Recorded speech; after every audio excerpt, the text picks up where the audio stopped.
माँ का घर। कितनी अजीब बात है ना, कहने को तो हम एक मॉडर्न सोसाइटी में रहते हैं, पर समलैंगिक समानता और महिलाओं के स्वावलंबी होने की बात आती है तो आज भी हमारी ये मॉडर्न सोसाइटी समाज, संस्कृति और लोग क्या कहेंगे ऐसे रूढ़िवादी सोच के तले दब जाती है। बस इसी सोसाइटी का हिस्सा है मेरे आज की कहानी की किरदार पायल। मेरा मेजर विजय और विभा तिवारी की बड़ी बेटी। कहने को तो वह बड़ी थी, पर लाड़ दुलार बिल्कुल छोटे बच्चे की तरह मिला था उसे अपने घर में। उसका छोटा भाई भी उससे बिल्कुल छोटी बच्ची की तरह प्यार करता था। बचपन से ही वो सबकी पसंदीदा थी और उसका टेडी बियर जैसा गोलू वोलू वाला लुक उसे और क्यूट बना देता था।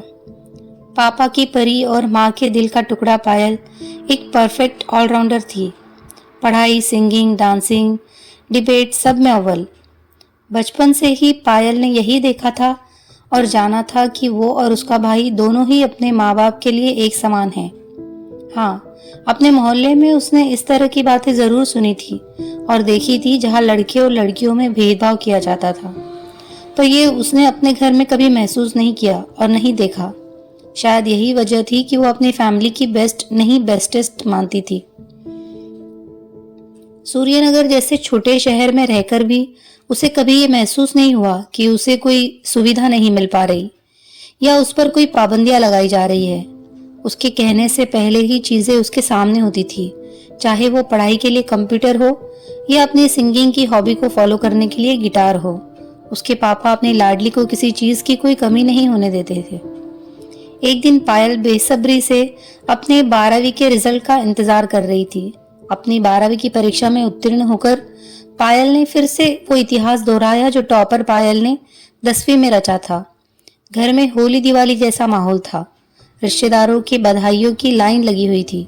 मिठाइयों से घर भरा पड़ा था और आज एक बार फिर अपनी बेटी की वजह से मेजर साहब का सीना गर्व से फूला नहीं समा रहा था। अपने पापा के आंखों से खुशी के आंसू छलकता देखकर पायल ने झट से उन्हें गले से लगा लिया और राहत की लंबी सांस ली। आखिर यही तो उसके जीवन का इकलौता मकसद था, जो शायद हर बेटी का होता है, अपने पापा को प्राउड फील करवाना। रिजल्ट्स के कुछ दिन बाद ही इंजीनियरिंग कॉलेज से कॉल आ गया और अपने सपने की तरफ एक और कदम आगे लेने का वक्त आ गया था। वैसे मन में तो सवालों की सुनामी चल रही थी। पायल के मन में, घर से इतनी दूर रह पाऊंगी या नहीं, मम्मी के बिना मुझे नींद कैसे आएगी। आज तक तो मैं माँ पर निर्भर थी, वहां अपने सारे काम खुद करके पढ़ाई करनी होगी। पढ़ाई अच्छे से कर पाऊंगी या नहीं, कहीं मैं गलत संगति में न पड़ जाऊं। ऐसे ही न जाने कितने सवाल पायल के मन में आ रहे थे। उसने अपनी आंखें बंद की और लंबी सांस ली। उसे सिर्फ अपने पापा का चेहरा दिखाई दिया और उसने इन सारे सवालों को दरकिनार कर सिर्फ एक बात सोची कि 4 साल की इस जुदाई में उसका और उसके पापा का वो सपना पूरा हो सकता है जो दोनों ने साथ देखा था। तिवारी परिवार की पहले इंजीनियर का ताज अपने सर पर पहनना चाहती थी पायल। अपने दिल को मजबूत कर पायल ने माँ पापा का आशीर्वाद लिया और चेहरे पर मुस्कान लिए चल पड़ी। वो ट्रेन में बैठकर अपने उस सपने को पूरा करने जो उसने और उसके पापा ने साथ देखा था। और कॉलेज पहुंचते ही पायल की आंखें खुली रह गई। सूर्यनगर की छोटी सी गलियों से निकलकर वो आज मुंबई जैसे बड़े शहर में अपनी इंजीनियरिंग के सपने को जीने वाली थी। कॉलेज का पहला दिन बहुत ही शानदार रहा। पायल अपनी 2 रूममेट्स के साथ घुल मिल गई थी। उसे लगा ही नहीं था कि घर के बाहर भी कोई फैमिली हो सकती है, पर हॉस्टल में आकर उसे पता चला कि सिर्फ खून के रिश्ते ही अपने नहीं कहलाते, दिल का रिश्ता भी अपना होता है। पायल अपनी दोनों रूममेट्स स्वाति और सुमन के साथ बहुत एंजॉय कर रही थी। साथ खाना, कॉलेज जाना, पढ़ाई में एक दूसरे की मदद करना। ऐसा लग ही नहीं रहा था कि पायल वही लड़की है जो कभी अपने घर से दूर नहीं गई थी।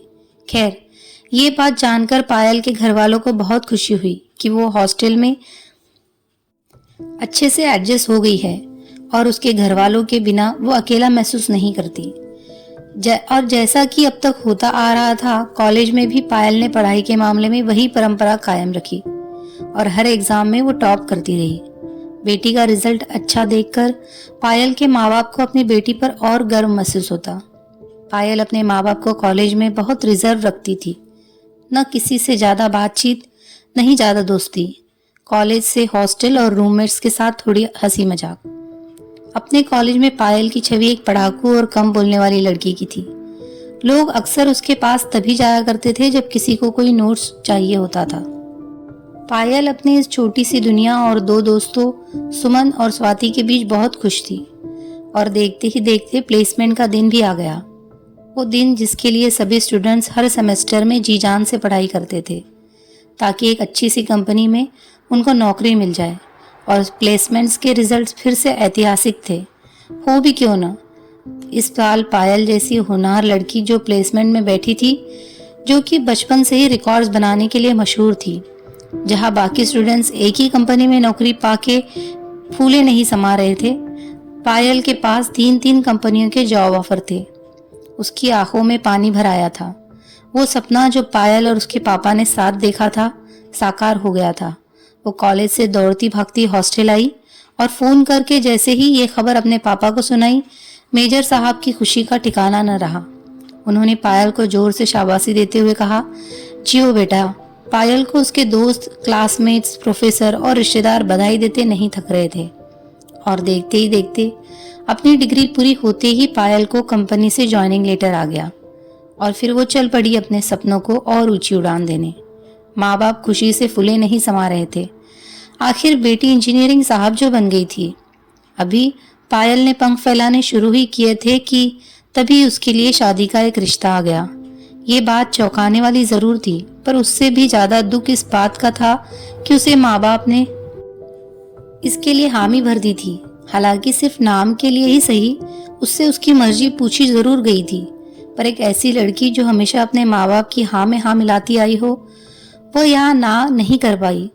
शायद वो अब भी इसी गलतफहमी में जी रही थी कि जिस तरह बचपन से ही बिना उसके बोले ही उसकी हर इच्छा समझ ली जाती थी, शायद इस बार भी लोग समझ ले। पर किस्मत को शायद कुछ और ही मंजूर था। पायल जब तक इस स्थिति का कुछ हल निकाल पाती, तब तक उसकी शादी हो चुकी थी।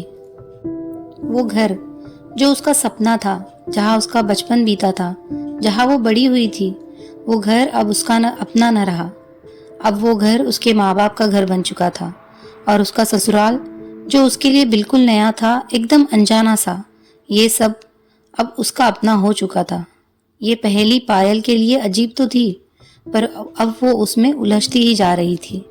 शादी के बाद जैसे ही चीजें अचानक से बदल गई थी, उसे ऐसा लगने लगा था कि उसके डिग्री, पढ़ाई, उसका इतनी गुणी होना, सिंगिंग, डांसिंग, पेंटिंग, ये सब में अव्वल आना, इतनी अच्छी नौकरी करना, उसके ससुराल वालों के लिए कोई मायने नहीं रखता था।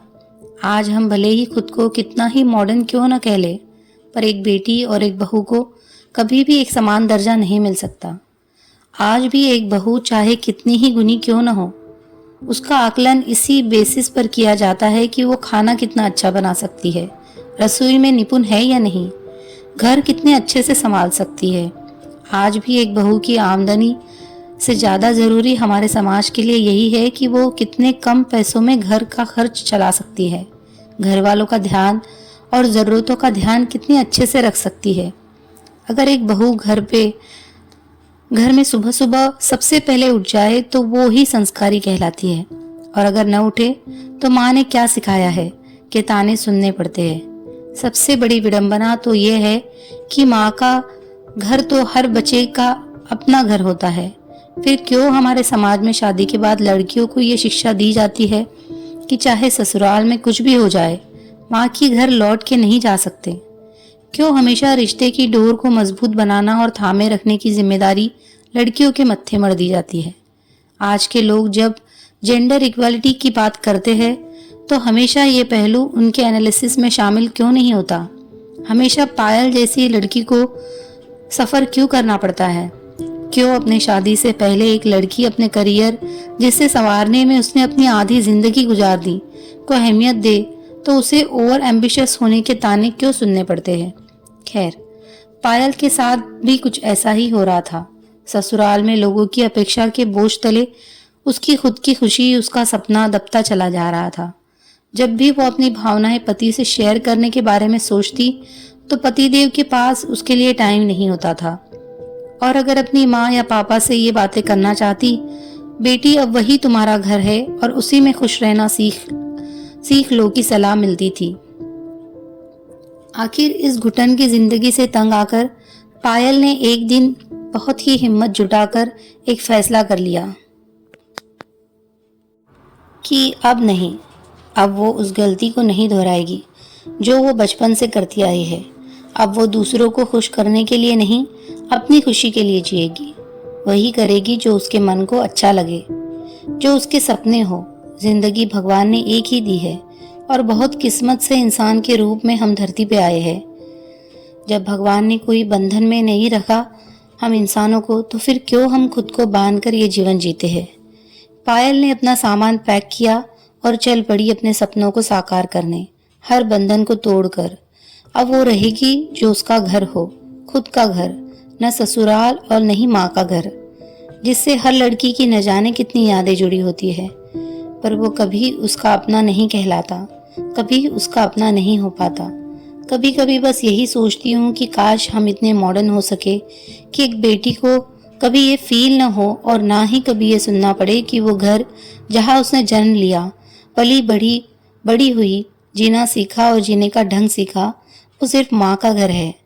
वो माँ जो अपने बच्चे एक आँख में आंसू देखते ही उसे अपने सीने से लगा लेती है, जिस माँ को गले लगाने से ही बच्चों के सारे दुख दूर हो जाते हैं। वो माँ और उस माँ का घर। कभी किसी बच्चे, स्पेशल लड़की जिसे माँ की परछाई मन जाता है, उसके लिए कभी पराया हो सकता है भला?